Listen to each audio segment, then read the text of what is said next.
Have you ever wanted something so badly that once you had it, your next thought was, how do I keep it from slipping away? Have you ever felt anxious not because you lack something but because you fear losing what you've already grasped? Welcome back to the channel. I'm grateful you're here, because today we're going to explore one of the most profound truths you'll ever encounter. You don't have to possess something to enjoy it. And in fact, trying to possess everything you love is the fastest way to destroy your peace and the thing itself. Today's conversation is about freedom, but not the kind of freedom people chase in money or status or success. It's the kind of freedom that comes from learning to live lightly, from learning to touch the world without gripping it, from understanding that what's meant for you doesn't need to be owned, it just needs to be honored. Let us dive in. So many people are living in fear not of lack, but of loss. They get into a relationship and then suffocate it with control. They reach a level of success and then panic about maintaining it. They acquire things, a home, a car, a job, and become anxious about protecting it all. The joy they were chasing, gone, replaced by stress, pressure, and fear of impermanence. Why? Because deep down they believe this: if I don't own it, I'll lose it. And if I lose it, I'll suffer.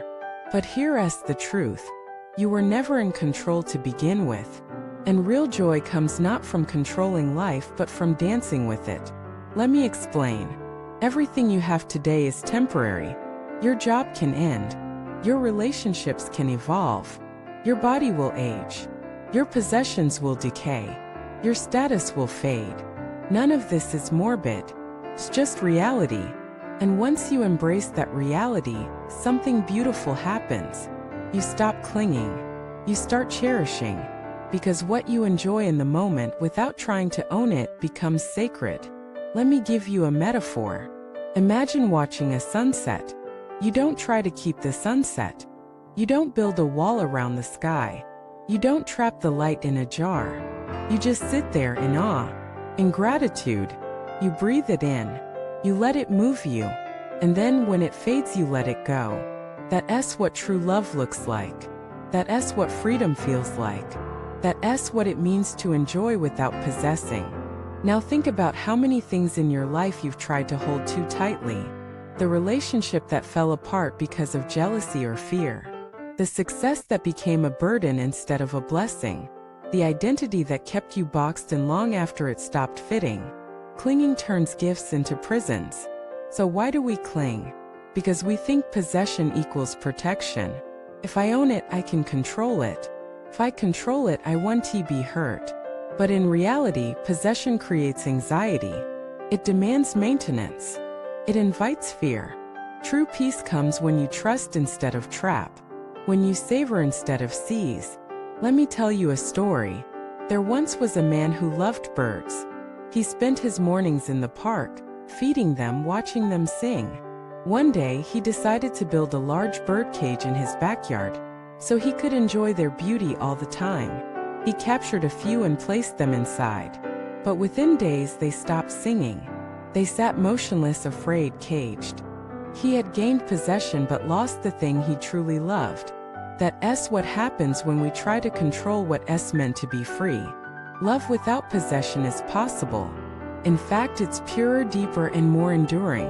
When you love someone, you don't need to own them. You simply honor their presence.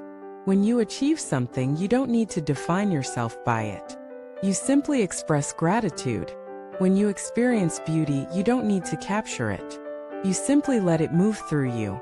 This is the essence of non-attachment, not cold indifference, but warm freedom. Non-attachment means you can be deeply involved without being emotionally entangled. You can be committed without being controlling. You can be passionate without being possessive. And the result? You suffer less. You flow more. You love better. Now let us talk about identity. Most people are possessed by their own ideas of who they are. I'm a manager. I'm a good person. I'm the funny one. I'm successful. These identities may feel empowering at first, but over time, they can become cages.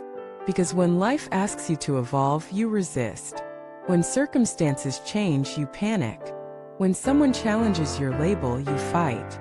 But who you are is not a role, it's a presence. And when you release the need to hold on to any fixed image of yourself, you begin to experience a kind of lightness you've never known before. So ask yourself, what am I afraid to lose right now? What have I been clinging to out of fear, not love? What if letting go didn't mean loss but transformation? Now this doesn't mean you stop caring. It means you care differently. You care without gripping. You love without owning. You move through life open-handed, not clutching but receiving. When you live this way, your relationships deepen. Your joy expands. Your mind calms. Your life simplifies. You become someone who can enjoy everything and possess nothing. And paradoxically, that's when life gives you more. Because it trusts you to hold lightly. So here's your invitation. Try living one day with open hands. Appreciate your home but know it could change. Love your partner but don't try to mold them. Enjoy your success but don't worship it. Witness your emotions but don't attach to them. Let everything flow through you like wind through a field, touching you, moving you but never owning you.